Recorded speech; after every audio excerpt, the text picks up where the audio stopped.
Hello and welcome back, Bear Den. It's your den leader, Mr. Townsend. I can't believe how long it's been since we've been able to meet in person, but I'm excited to get back to having den meetings again. Like many things this year, we will be doing things a little bit differently, but we are still going to have lots of fun earning our Cub Scout adventures. This is my very first attempt at trying to do a virtual den meeting, so please bear with me. Our meeting today will basically be a video this time around, but in the future, we may use a virtual platform like Google Meet, so we can be more interactive. We will still have in-person activities as well, so long as they are held outdoors or in an appropriately sized space for the activity to keep us all safe. When we do meet in person, we will wear our masks, keep a little distance between ourselves, and use hand sanitizer to keep the germs away. Anyone who's not able to come or is uncomfortable attending in-person meetings will have the opportunity to complete these activities virtually. We want everyone to be safe and successful. For any of our den meetings this year that require particular materials to complete those adventures, you will be given a list of materials to gather before the meeting, or they will be provided to you ahead of time by me. Since today's meeting will be done as a video, you could basically complete it anytime you like this week at your convenience. But if we have a meeting through Google Meet in the future, we will do those activities together during our regular den meeting time, if you're able to make it. Our den meetings will be on Mondays at 6:30 p.m., just like we've had in the past, but we won't be meeting at Riverview this year. We will either be meeting virtually or at a location that will be announced ahead of time for in-person activities. Dates for den meetings will be announced in advance as well. I would also encourage the Scouts to wear their uniform while working on activities during den meetings, particularly if we do Google Meet, unless the activity is messy and could wreck the uniform. If anyone has any questions about meetings or how things will work this year, please don't hesitate to reach out to me by email or phone. I would be happy to answer your questions. It is my goal to keep all of our Scouts involved and engaged as we continue to adapt to the circumstances. So, without further ado, let's get started with our meeting the way we always do, with the Pledge of Allegiance, Scout Oath, and Scout Law. Please raise your right hand in the Scout salute if you are in uniform, or place your right hand over your heart and join me in reciting the Pledge of Allegiance. I pledge allegiance to the flag of the United States of America and to the republic for which it stands, one nation, under God, indivisible, with liberty and justice for all. Now please raise your right hand in the Cub Scout sign and join me in saying the Scout Oath followed by the Scout Law. On my honor, I will do my best to do my duty to God and my country, to obey the Scout Law, to help other people at all times, to keep myself physically strong, mentally awake, and morally straight.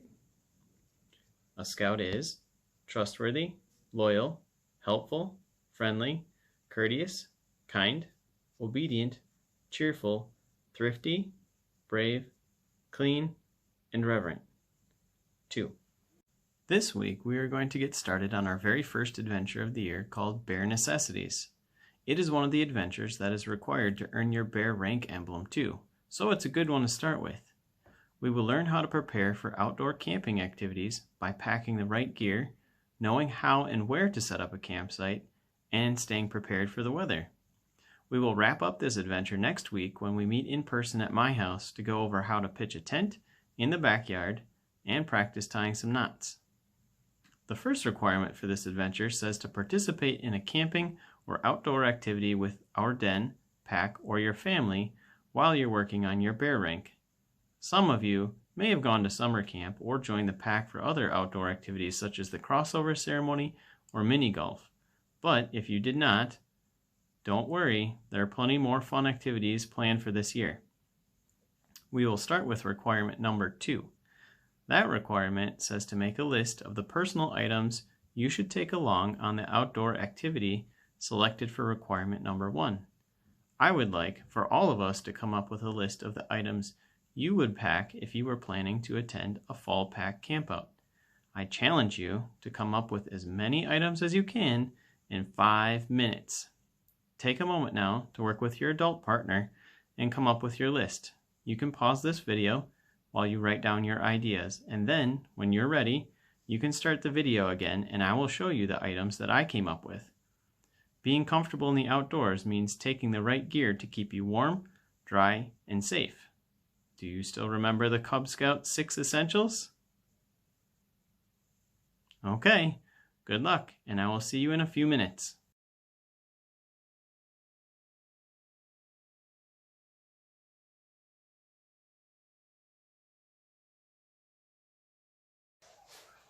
How was that?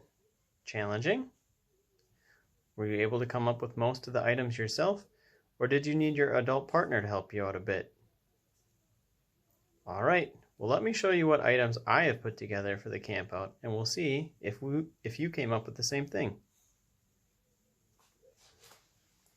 First thing that you'll need, some boots, preferably waterproof, something that you can hike around in, get dirty, sturdy, break them in before you use them, otherwise you'll get blisters.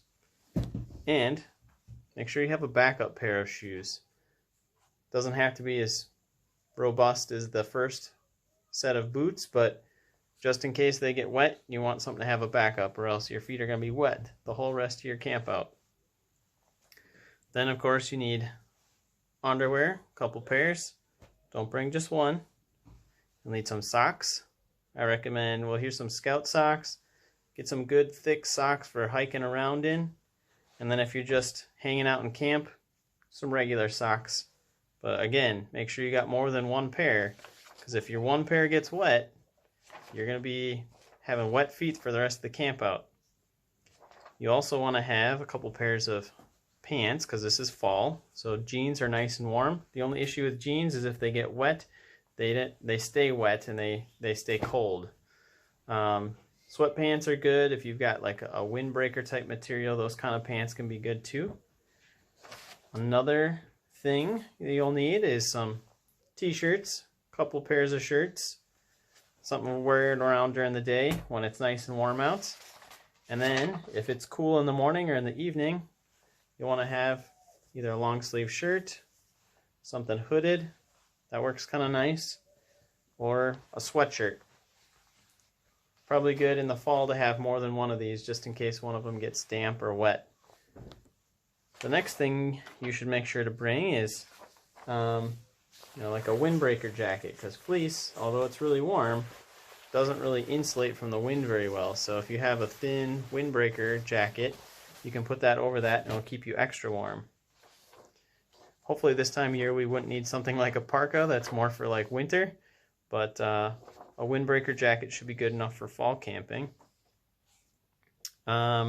Just in case it gets really cold during the day, you may want to have some long underwear.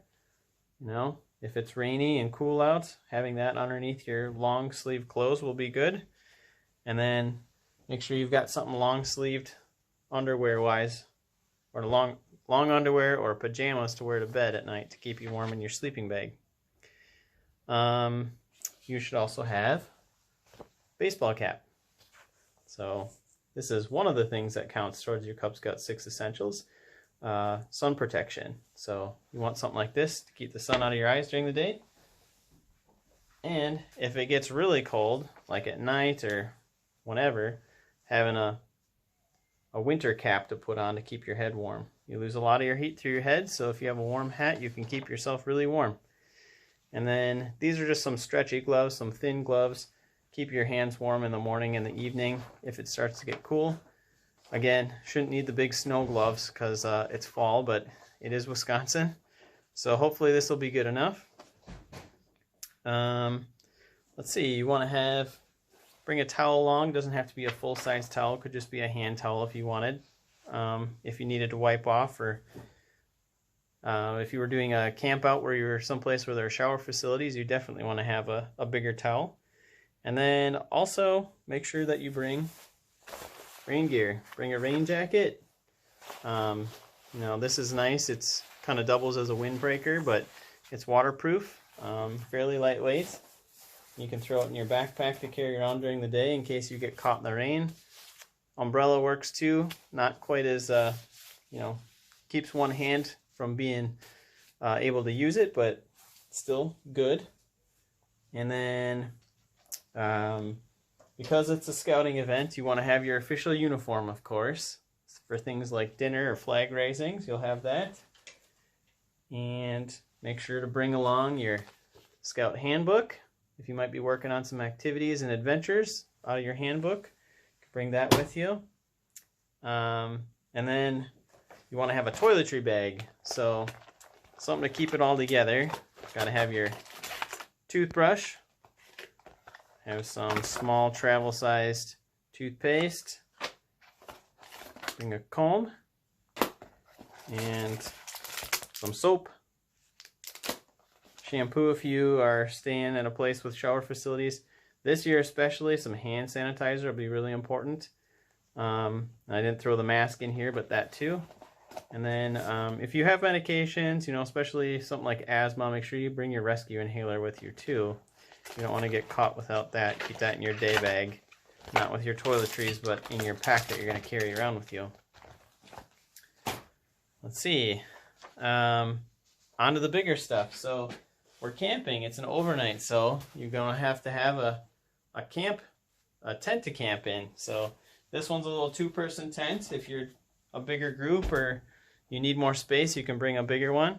And then, of course, you need your sleeping bag. This one's a stuff sack.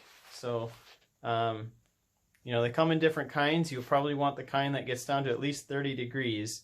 Not a really lightweight summer one, because you might get chilly in the fall if you only had that. And then to keep underneath your sleeping bag, this is a sleeping pad.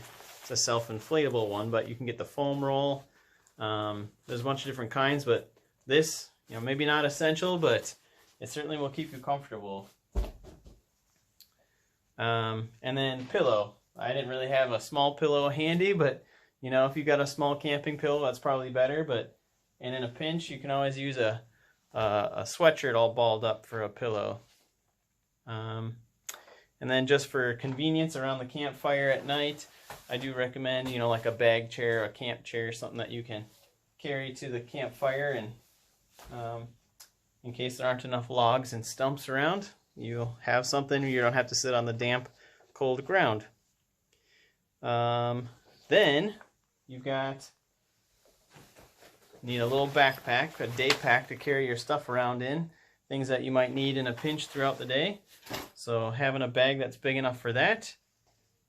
And another one of your Cub Scout essentials, flashlight. Here's a headlamp, flashlight. Make sure they've got fresh batteries when you take them, or bring some extra batteries along just in case. Another Cub Scout essential, sun protection. So the hat before, but sunglasses. Hopefully it's a nice sunny day in fall. And believe it or not, even if it's not warm out, you can still get sunburned if the sun's out. So make sure you bring some sunscreen. Let's see, insect repellent. In the fall, they kind of start to die off, but they're still around. So non-aerosol bug spray. And then another Cub Scout essential, water. Gotta bring your water bottle. Bring it with you. Don't just leave it in your tent. And then another thing, I got a variety of things, but some trail food. This is another Cub Scout essential. So something dry, something that's easy to take with you. It won't spoil. Some beef jerky, craisins, dried fruit, stuff like that. Those are classic trail foods. They don't weigh much, but they have good energy, and if for some reason you got lost, you'd have something.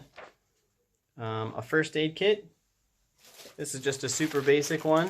It's got some Band-Aids, some triple antibiotic ointment, hand sanitizer, and some moleskin, which you can use to treat blisters. But at least a bare minimum first aid kit you should have with you. Compass. Not an essential, but certainly comes in handy. We've worked with these before. These will help you orient yourself. So not essential, but comes in handy. This one is essential, a whistle. It's one of your 6. This one also has a compass on it, magnifying glass, thermometer, stuff like that. Let's see. This one's really more for adults, I guess. So if adults are coming along, because we don't want you as Cub Scouts doing fires unsupervised, but fire starter. And And then for this year, we'll be getting our whittling chip. So if you earn that and you have a pocket knife, you can bring that along as long as you're using it safely. And because it's a Wisconsin fall and it could get really cold, pocket warmers can sometimes come in handy. If it's a rainy day and you got nothing else to do, deck of cards, play some card games. And then, again, more for adults probably, but you know, a phone which doubles as a camera, things like that. And make sure you bring your charger if you are bringing that, or one of those battery packs that can recharge it. And the last thing I'll show you is a mess kit. So this one you can actually pick up at the Scout office. It's got a bowl, a cup, a plate, and it's also got silverware or plasticware in there. And it all goes inside this mesh bag, which after you're done washing it, you can just string it up and let it air dry. So pretty convenient. But you know, this year with COVID, things might be a little different. We probably wouldn't be washing things and we'll just use disposable. But in general, we prefer not to use that because we don't have to waste then. So those are the things I came up with. Did you guys get most of the same things that I came up with? The Scouts BSA motto is to be prepared, and the older you get, the more you'll be responsible for remembering to pack the items you need in your own pack. Now, practice makes perfect, and there's nothing quite like a camping trip where you forgot to bring something to help you remember to bring it the next time. Trust me. The next requirement we're going to work on today is number 3. This requirement says to make a list of the equipment that the group should bring along to the camping event. I would like you to, again, work with your adult partner to come up with a list, but this time, just the items that would be needed for the group. So, see how many things you can come up with in the next 5 minutes. Pause this video while you write down your ideas, and then, when you're ready, you can start the video again and I will show you the items that I came up with. Think about things you might need for cooking and cleaning, for example. Good luck, and I'll see you in a few minutes.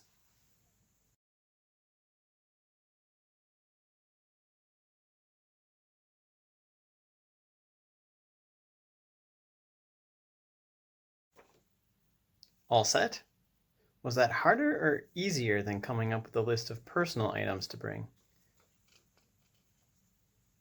Let me tell you about the items I think the group would need to take on the camp out. Now, a lot of these things are kind of big, so I don't have them to show you, so I will read through them, and you guys can check your list and see if it matches what I came up with. Maybe you came up with some things that even I didn't think of.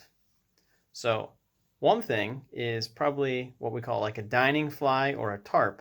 Something that you can put your tables under, your cooking station, to keep everybody dry while they're doing that, and keep supplies from getting wet. Another thing is tables. So if you're staying at a campground that doesn't have tables, or if it's, you know, you need more, you might want to bring a couple foldable pack-up tables to use for food prep or even to eat at. Of course, cooking equipment. No one wants to go hungry on their camp out, so you got to make sure to bring something to cook with. That includes stoves, griddles, Dutch ovens, and then, of course, if you're using stoves, you want to make sure that you bring some fuel to make those work, whether that's propane or white gas, but you got to have that too. Cooking utensils. So we already talked in the personal stuff about making sure you bring your own utensils, but we need, you know, spatulas and large spoons for serving and stirring and mixing. So knives for preparing and cutting boards, things like that. And of course, things to cook in. So pots and pans. And then the pots kind of double, not just for cooking, but then you can boil your water so that you've got nice warm water for cleaning up afterwards, which leads me to the next thing, cleaning supplies. You'll need some wash bins. You guys have probably seen them at the campouts. 3 different stations for cleaning up your dishes in. There's the hot soapy water. You've got your rinse, and then there's the sanitation one. So you need some bleach and some soap, some dish soap, preferably something like biodegradable so it's not too harmful to the environment. some dish rags to wipe things off with, and then drinking water. If you're not in an area that has a pump, or a spigot or something like that you can get fresh water from, you might have to bring water to your camp out. It just depends. So definitely don't forget the water. You will find out quickly that you need it. At nighttime, of course, you need things to keep your campsite lit up. So flashlights for individuals, but you may want lanterns to help light up the common spaces like by the tables. And then, of course, fire supplies. What's a camp out without a campfire? So some areas may ban you from bringing wood in. Other ones allow it, but you have to only bring it from certain areas. You can't bring it from a long ways away. So you may need wood depending on the environment that you're in. You'll need something to get your fire started with, so at least bring some matches. And then plan ahead. When you have to extinguish your fire, make sure there's something to put it out with. So make sure there's buckets that you can use to fill up with water or sand or whatever, but you got to have something to put the fire out so it doesn't get out of control. Other useful things that come in handy for the group: rope, twine, things like that. You never know what you'll need them for. Saw and axe to cut up wood for the fire if you need to. A shovel, and toilet paper. Depends on where you're camping. Sometimes it's rustic and they don't have like actual flush toilets or even pit toilets sometimes. So you may need to bring your own toilet paper, and that shovel might come in handy for digging a hole to go to the bathroom in. Then hand sanitizer, of course. You'll need that after you do things like going to the bathroom or cleaning up. And first aid kit. Individuals will have their own small ones, but the group will probably have a bigger one with more supplies. And then I guess the last thing is garbage bags, something to carry out your garbage with. So you don't want to leave a mess behind in nature, and that's our job to make sure that we take it with. Now in Cub Scouts, your leaders will make sure that we bring all of these things to the pack campouts. But when you get into Scouts BSA, you will be responsible for coming up with a list of these things and packing these things and bringing them to the campouts. So just something to think about in the future. And like I said before, practice makes perfect. The more you think about it now, the easier it'll be to come up with these later. The last requirement we're going to work on today is number 6. This requirement says to learn how to read a thermometer and a barometer. Then keep track of the temperature and barometric pressure readings for the weather in our area at the same time every day for the next week. I'm sure you guys have heard of a thermometer before, and maybe even know how to use one, right? A thermometer is a tool which helps us tell the temperature. Many thermometers these days are digital, but some of them, like the one shown here in the Scout book, that one, and I have a similar one on the back of this whistle, if you can see that. Those are still manual. Do you guys know how to read a manual thermometer? Here are 2 examples of thermometers. Now, this one here, the measurement that is in red is pretty hot. Do you see the small markings here on the side of the thermometer? They're in 5-degree Fahrenheit increments. So, if you measure over to the top of this one, where the color ends, what temperature reading do you get? If you said 105 degrees Fahrenheit, you are correct. That would probably be a record high temperature around here in Wisconsin. The other measurement here in the blue is an example of a cold temperature. If you measure over from the top of the colored area on this thermometer, what temperature reading do you get now? If you said 25 degrees Fahrenheit, you're right again. Brr, that's below freezing. Water will freeze at 32 degrees Fahrenheit, so if the temperature outside is lower than that, we might get snow. Meteorologists are scientists who study the weather. They may work for the local news station or the government, for example. They have many fancy tools for helping them predict the weather forecast, but a thermometer is one of the simplest and most useful tools there is. If you know what the temperature will be like for your outing, you can make sure to dress appropriately to keep yourself comfortable. You would not want to wear a swimsuit for a winter campout, right? Or 3 layers of shirts on a hot summer day? No, that would not be comfortable at all. Knowing the temperature throughout the day is important too. Just because the high temperature on a typical July day in northern Wisconsin can be 80 degrees doesn't mean you wouldn't want to have a sweatshirt handy for the early morning or evening hours when the sun goes down and the temperature drops. The other tool they mentioned might not be one that you're so familiar with. Do any of you know what a barometer is and what it's used for? A barometer is used to measure barometric or atmospheric pressure. That means the amount of force the air around us exerts on the ground or other objects. There are different types of barometers as well. Some use liquid metal called mercury, but a more common type that does not use liquid, shown here, is called an aneroid barometer. A common measurement in the US is inches of mercury, but a more standard unit is the millibar. You can see both on this barometer. The inches are on the outside, and the millibars are, inches on the outside, millibars on, I said that backwards again.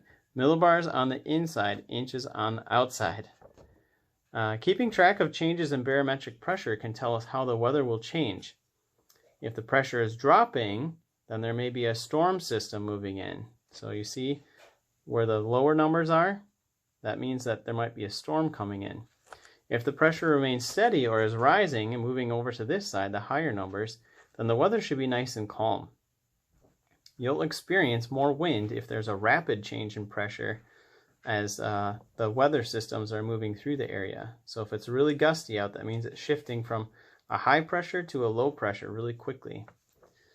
Knowing what to expect from the weather can help you be prepared for inclement weather and plan your activities accordingly. So, if you know it might rain in the afternoon, you may not want to go on your nature hike that time. You might want to go in the morning and be prepared with a rain jacket for whatever you end up doing in the afternoon, right? So, if you have a handbook, take a look at this. Otherwise, you can make a copy. This is in there. Use a chart like this one to track the weather over the next week. Record temperatures and pressure readings at the same time every day so you can compare them. Circle whether the pressure is rising or falling each day, and in the last column write a description like sunny and breezy or heavy rain. A good place to find this information is on the National Weather Service website, which is www.weather.gov. That's G-O-V. On that website, you can type in your zip code and it will give you the official measurements recorded for your area. Bring your charts with you to the next meeting next week and we can compare them together. Did you learn anything new about weather today? Hopefully it will help you as you get ready for camping in the future. Well, that concludes the activities for today. Next time you go on a campout, do your best to come up with a list of items you'll need to take along and pack them yourself, so you can gain experience in being prepared. It will get easier each time, I promise. Next week, we will practice setting up tents in my backyard during our meeting. I have a couple of tents that we can use, but if you have your own tent, I would strongly recommend bringing that along. It will be easier for us to keep a safe distance if we are working on our own tents. Plus, it will help you get more familiar with how your own tent goes together. We'll also be working on some knots, but I have plenty of rope materials for the group, so no need to bring any along for that. I hope you guys enjoyed this virtual meeting. Thanks for trying it out with me, and I look forward to seeing you next week for some in-person activities if you can make it. Let me know if you have any questions. Good scouting!